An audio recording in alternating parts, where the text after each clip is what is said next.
Ikitokea umegombana na mpenzi wako na umefuta namba yake, yani yeye asila umefuta namba yake, mmeachana, lakini ukatamani kumtafuta kwa mara nyingine tena, lakini namba ndio ushapoteza na utaki kuomba ushauri kwa mawifi au mashemeji, unataka wewe mwenyewe umalizane na hilo jambo.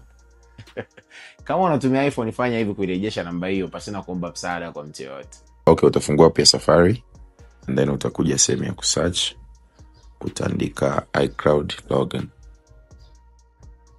Then utafungua, kisha utabonyeza hapa kwenye iCloud, itafungua. Then utakuja hapa kwenye sign in, bonyeza, and then tena kwenye sign in kwa mara nyingine.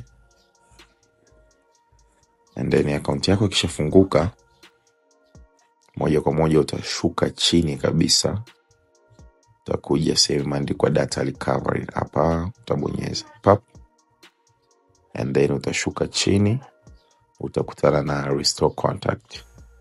Hapa utabonyeza, utachagua tarehe ambayo ni ya hivi karibuni, kwa utabonyeza pap, and then utachagua ile backup ya mwisho iliyofanywa katika tarehe za hivi karibuni, utabonyeza hapa kwenye restore, and then utabonyeza restore.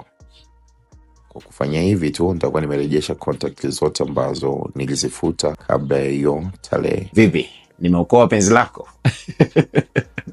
Wala kama umependa, phone like, share for more tech tip. Bye bye.